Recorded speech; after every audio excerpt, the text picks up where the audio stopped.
Welcome back to VK study platform. स्वागत है आप सभी का अपने YouTube channel VK study platform. तो दोस्तों इंग्लिश की क्लास है और इसमें आज हम पढ़ेंगे नया चैप्टर प्रीपोजिशन। 10th तक क्लास खत्म हो गया था। बहुत ही इंपॉर्टेंट क्लास रहता है क्योंकि आपको पता है कि जो भी रूल इसमें बताते हैं डायरेक्ट एग्जाम में क्वेश्चन इससे लड़ता है। क्लास देखते होंगे, नोट डाउन करते होंगे तो आपको पता होगा कि जो भी रूल इसमें आपको बताया जाता है, जो भी टॉपिक बताया जाता है एकदम क्लियर कराया जाता है और डायरेक्ट उस एग्जाम में क्वेश्चन 100% आने वाला है। तो ऐसे आज हम प्रीपोजिशन पढ़ेंगे। प्रीपोजिशन का फर्स्ट क्लास है, बेसिक है। आज बेसिक समरी इसका जानेंगे कि एक्चुअली में प्रीपोजिशन बनता कैसा है, क्या क्या इसमें यूज होता है। उसके बाद अच्छे तरीक़ा से ट्रिक के द्वारा इसमें एक एक प्रीपोजिशन, एक एक पेयर हम लोग कंफर्म करेंगे। क्लियर? तो आइए शुरू करते हैं आज का क्लास। तो आइए दोस्तों देखिएगा, प्रीपोजिशन एक्चुअली में प्रीपोजिशन होता क्या है। तो देखिएगा, प्रीपोजिशन प्रीधन पोजीशन, ठीक है, तोड़ दिए। प्री पोजीशन मतलब प्री धन पोजीशन। प्री मतलब होता है पहले और पोजीशन मतलब स्थान, ठीक है। प्री मतलब होता है पहले और पोजीशन मतलब होता है स्थान। दो भागों में तो हम इसको तोड़ दिए, हिंदी में भी जान गए। लेकिन इसका स्थान किसके पहले होगा, ये तो क्वेश्चन मार्क हमारा बन गया कि इसका स्थान किसके पहले होगा, ठीक है। तो प्रीपोजिशन का जो स्थान में यूज होता है ना, वो पहले यूज होता है किसके, तो नाउन और प्रोनाउन के, ठीक है। प्रीपोजिशन नाउन और प्रोनाउन के पहले स्थित होके इनका संबंध बताता है, ठीक है। इनका संबंध क्या है, आगे वाला जो सेंटेंस दिया है, जो वाक्य कह रहा है, जो वाक्य आगे में कह रहा है, उनसे उनका संबंध क्या है, इनका संबंध दर्शाता है। तो किसके पहले यूज होता है, तो नाउन और प्रोनाउन। क्यों? तो दोस्तों आप एडजेक्टिव भी पढ़े थे, वर्ब भी पढ़े थे, तो उसमें मैं बताया था कि जब एडजेक्टिव यूज होता है सिर्फ नाउन और प्रोनाउन के लिए ही यूज होता है। नाउन और प्रोनाउन की ही विशेषता एडजेक्टिव बताता है, ठीक है। तो प्रीपोजिशन नाउन और प्रोनाउन के पहले यूज होकर उनका संबंध बताता है। बात क्लियर? एक इंपॉर्टेंट रूल ये बन गया कि प्रीपोजिशन नाउन और प्रोनाउन के पहले यूज होता है। जैसे देखिएगा, there is a cat sitting under the table. Under आ गया और अंडर आपका क्या है दोस्तों, अंडर क्या है, प्रीपोजिशन है। द टेबल आ गया और द टेबल आपका क्या है, नाउन है, नॉन लिविंग थिंग्स है, ठीक है कि लिविंग थिंग्स है, नॉन लिविंग थिंग्स है ना। तो टेबल आ गया।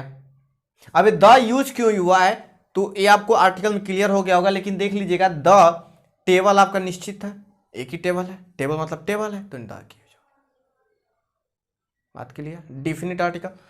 तो अंडर मतलब यूज हो गया, अंडर आपका प्रीपोजिशन आ गया, नाउन के पहले आ गया। अब इस सेंटेंस से there is a cat sitting, इनसे इनका संबंध बता रहा है टेबल का, ठीक है, कि there is a cat sitting, बिल्ली वहां बैठी है किसके, तो अंडर द टेबल, टेबल के नीचे। कि इस सेंटेंस का संबंध आपका बता रहा है नाउन से, ठीक है। तो क्लियर, एक इंपॉर्टेंट रूल क्लियर। दूसरा important rule, must important rule note down कीजिएगा, एकदम नोट डाउन कीजिएगा, कि अगर प्रीपोजिशन के नाउन के और प्रोनाउन के पहले यूज होता है, अगर नाउन और प्रोनाउन के स्थान पे वर्ब का यूज हो जाए तो क्या होगा, कोई दिक्कत नहीं, वर्ब आपका आईएनजी फॉर्म में यूज होगा, ये ध्यान में रखिएगा, कोई दिक्कत नहीं। अगर आपको पता है प्रीपोजिशन नाउन और प्रोनाउन के पहले यूज होता है, अगर नाउन और प्रोनाउन के स्थान पे दोस्तों वर्ब यूज है तो क्या होगा, तो वर्ब का आईएनजी फॉर्म यूज होगा। मतलब वर्ब के आईएनजी फॉर्म के पहले भी प्रीपोजिशन का यूज होता है। इस पे कई क्वेश्चन बनता है, बहुत क्वेश्चन इससे बनता है, मस्ट इंपॉर्टेंट रूल है, इसको लिख लीजिएगा। तो ये इंपॉर्टेंट रूल है, क्लियर, दो बात तो क्लियर। अब आइए देखते हैं, बेसिक इतना था समरी तो आपको पता चल गया कि क्या होता है। अब हम देखते हैं कि फिक्स प्रीपोजिशन। अब इसमें नॉर्मल प्रीपोजिशन तो आपको पता हो गया कि नाउन और प्रोनाउन के पहले यूज होता है, वर्ब के पहले यूज होता है, तो वर्ब आईएनजी फॉर्म में चला जाता है। जैसे देखिएगा, I go to school by bus, by preposition आ गया, दिख रहा है ना, बाई प्रीपोजिशन आ गया और बस यहाँ पे क्या आ गया, नाउन आ गया, तो नाउन के पहले बाई का यूज हो गया। Who was he talking to, अब यहां पे कहेंगे टॉकिंग टू आ गया, कोई दिक्कत नहीं। वर्ब आया ना, अभी बताया हूं वर्ब आईएनजी में यूज होगा। टॉक, टॉक का आईएनजी फॉर्म टॉकिंग हो गया, इसके जस्ट बाद प्रीपोजिशन का यूज हो गया। एक बात और ध्यान में रखिएगा कि नाउन और प्रोनाउन के पहले प्रीपोजिशन यूज होता है, लेकिन नाउन और प्रोनाउन के बाद भी प्रीपोजिशन का यूज हो जाता है, जैसे वर्ब के बाद हुआ है। तो ठीक है, तो नाउन और प्रोनाउन के बाद भी प्रीपोजिशन का आप यूज कर सकते नहीं है, प्रीपोजिशन का यूज होता है नाउन और प्रोनाउन के बाद भी। पहले तो यूज होता ही है, इनके बाद भी यूज होता है। क्लियर? वर्ब के बाद भी यूज होगा, जब नाउन और प्रोनाउन के बाद वो यूज होता है तो वर्ब के बाद भी यूज होगा। वर्ब के बाद talking to, talking ING form में आ गया। अभी बताएं कि वर्ब आईएनजी फॉर्म में रहेगा जब प्रीपोजिशन का यूज कर देगा। तो बात क्लियर? ये तो क्लियर हो गया। अब आइए देखते हैं कि फिक्स प्रीपोजिशन क्या होता है। फिक्स मतलब एकदम फिक्स हो। जैसे आप कहते हैं कि ये बोर्ड, जैसे मान लीजिए बिजली का कार आपके घर में हो रहा है, ये बोर्ड एकदम फिक्स बोर्ड है। दीवार में बोर्ड को फिक्स कर दिया जाता है ना, फिक्स कर दिया जाता है मतलब स्थिर उसको कर दिया जाता है, उसके अलावा वहाँ पे कुछ और नहीं होगा। बात क्लियर? तो फिक्स प्रीपोजिशन वो प्रीपोजिशन होता है जो वर्ड के साथ, वर्ड्स होते हैं जिनके साथ वो मेन वही प्रीपोजिशन यूज होगा, उसके अलावा कुछ नहीं यूज होगा। ठीक है, तो वही होता है आपका फिक्स प्रीपोजिशन। तो कुछ वर्ड्स होते हैं कि इनके साथ फिक्स प्रीपोजिशन का यूज होगा, मतलब टू का यूज होगा तो टू ही का यूज होगा, कभी चेंज नहीं होगा। इन का यूज होगा तो इन ही का यूज होगा, बिटवीन का होगा तो बिटवीन ही का ही होगा, ओवर का होगा तो ओवर का ही होगा, फ्रॉम का होगा तो फ्रॉम ही का ही होगा, फार का होगा तो फार ही का ही होगा, सिंस का होगा तो सिंस ही का होगा। ठीक है, उसमें आपको कोई चेंज नहीं करना, वही होता है फिक्स प्रीपोजिशन। जैसे ऐसे टू, ऐसे वर्ड आ गया, इनके साथ हमेशा टू का यूज होता है, ध्यान में रखिएगा। और फिक्स प्रीपोजिशन पे क्वेश्चन बहुत ज़्यादा पूछा जाता है, ये इसका रीड है। 70 से 80% क्वेश्चन आपको फिक्स प्रीपोजिशन से मिलता है। ठीक है, अब फिक्स प्रीपोजिशन होता क्या है अभी आपको क्लियर कराऊंगा, क्लास बेसिक है, पहले समझिए। मतलब होता है पहुंच, इसका ऐसे टू मतलब होता है पहुंच, टू का यूज हो जाएगा। एग्रीएबल, एग्री मतलब सहमत। ठीक है, तो एग्रीएबल और इसके साथ हमेशा टू का यूज होता है, एग्रीएबल के साथ और कोई प्रीपोजिशन नहीं होगा। Agreeable for, agreeable in, agreeable between, इसका यूज नहीं होता, बस टू का यूज होता है। एंसरेबल मतलब जवाबदेह, जवाबदेही। एंसरेबल मतलब एबल में योग्य होता है, आंसर में जवाब देना, तो जवाब दे। बात क्लियर? इनके साथ भी टू का यूज होता है। एक्यूज्ड ऑफ, एक्यूज्ड ऑफ मतलब होता है अभियुक्त, इसका हिंदी अभियुक्त होता है। तो एक्यूज्ड के साथ हमेशा ऑफ का यूज होता है। और असेम्ड ऑफ मतलब होता है शर्मिंदा, किसी बात को लेकर आप शर्मिंदा हो गए।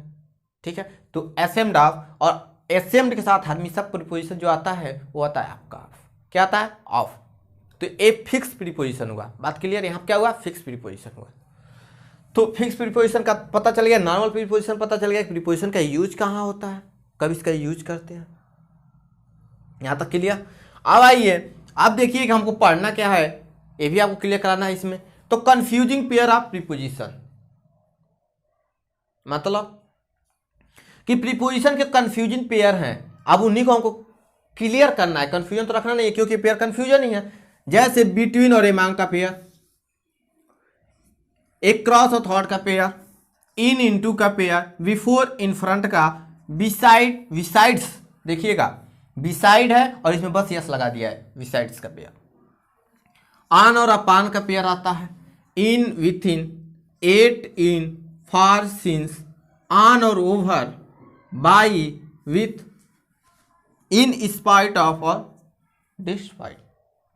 इंपॉर्टेंट इसमें है between among, in into, beside besides, on upon, in with in, at in, for since, on over. मतलब ए वाला पोर्शन आपका पूरा इंपॉर्टेंट है। ठीक है, और इसमें आपका बिटवीन वाला हो गया, इन इनटू और ए बिसाइड्स, तीन इसमें। मतलब इतना प्रीपोजिशन आप अच्छे से क्लियर कर लेते हैं तो एग्जाम में कोई क्वेश्चन नहीं फंसेगा। और दोस्तों प्रीपोजिशन के साथ साथ इसमें नाउन का भी क्वेश्चन बहुत अच्छे से सॉल्व हो जाता है, आर्टिकल, सब क्वेश्चन इसमें अच्छे से आपको सॉल्व हो जाते हैं। प्रीपोजिशन ऐसा चैप्टर है। तो ये तो बेसिक क्लियर कि प्रीपोजिशन का यूज कहाँ होता है, वर्ब के साथ यूज होता है तो क्या हो जाता है, नाउन प्रोनाउन के पहले यूज होता है, इनके बाद भी यूज हो जाता है, तो कोई दिक्कत नहीं होता है। प्रीपोजिशन एकदम बेसिक आपका क्लियर हो गया, प्रीपोजिशन होता क्या है, कैसे इनका यूज होता है, कब यूज होता है, कब नहीं होता है, इतना तो क्लियर हो गया। तो आई होप कि दोस्तों आपको क्लास अच्छा लगा होगा। कोशिश किया हूँ अच्छे से समझाने के लिए कि प्रीपोजिशन आपको दिमाग में बैठ जाए। तो बात क्लियर हो गया था, यहाँ पे कोई दिक्कत नहीं था। अगर वीडियो पसंद है तो लाइक कर दीजिएगा और ज़्यादा से ज़्यादा शेयर कीजिएगा क्योंकि ज़्यादा लंबा क्लास हो जा रहा है तो आप देख नहीं रहे हैं, वॉच नहीं कर रहे हैं, इसीलिए छोटा छोटा क्लास रहे, आप वॉचिंग भी करेंगे और मज़ा भी आएगा पढ़ने में, बोर नहीं होंगे।